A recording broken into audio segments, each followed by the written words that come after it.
ফজরের নামাজ মোট কত রাকাত? 4 রাকাত। জোহরের নামাজ মোট কত রাকাত? 12 রাকাত। আসরের নামাজ মোট কত রাকাত? 8 রাকাত। মাগরিবের নামাজ মোট কত রাকাত? 7 রাকাত। এশার নামাজ মোট কত রাকাত? 17 রাকাত। হজরত আদম আলাইহিসসালাম এর পেশা কি ছিল? কৃষক। হজরত নূহ আলাইহিসসালামের পেশা কি ছিল? কাঠ মিস্ত্রি। হজরত ইব্রাহিম আলাইহিসসালামের পেশা কি ছিল?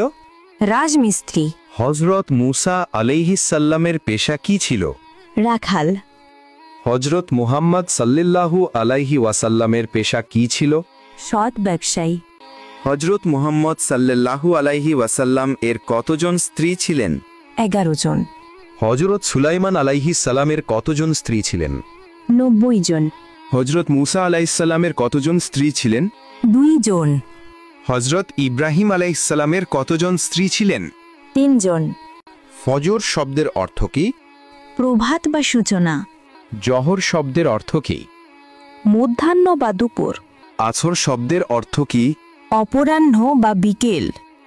মাগরিব শব্দের অর্থ কি? অস্তাচল। ঈশা শব্দের অর্থ কি? সন্ধ্যারাত। কোন ফেরেশতাগণ মৃত্যুর পর মানুষকে প্রশ্ন করবেন? মুনকার ও নাকির। কোন নবী পশু পাখি ও জিনদের বাদশা ছিলেন? হজরত সুলাইমান আলাইহিসসালাম। ইসলাম কোন নবীর মাধ্যমে পরিপূর্ণতা লাভ করে? হজরত মুহাম্মদ সাল্লাল্লাহু আলাইহি ওয়াসাল্লাম এর মাধ্যমে। নাউজুবিল্লাহ শব্দের অর্থ কি? মহান আল্লাহর কাছে আশ্রয় চাই। ইসলাম ধর্মের উৎপত্তি স্থান কোন দেশ? সৌদি আরব।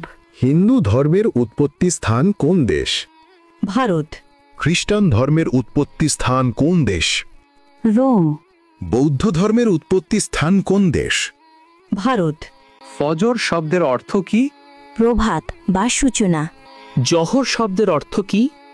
মধ্যাহ্ন বা দুপুর। আছর শব্দের অর্থ কি? অপরাহ্ন বা বিকেল। মাগরিব শব্দের অর্থ কি? অস্তাচল। ঈশা শব্দের অর্থ কি? সন্ধ্যারাত। আল্লাহ তাআলা মানুষকে সৃষ্টি করেছেন কেন? ইবাদতের জন্য। আল্লাহর সবচেয়ে প্রিয় কাজ কি? নামাজ। পবিত্র কুরআন শরীফকে নাজিল করেছিলেন? আল্লাহ তাআলা। মুসলিমদের নামাজ কয় ওয়াক্ত? 5 ওয়াক্ত।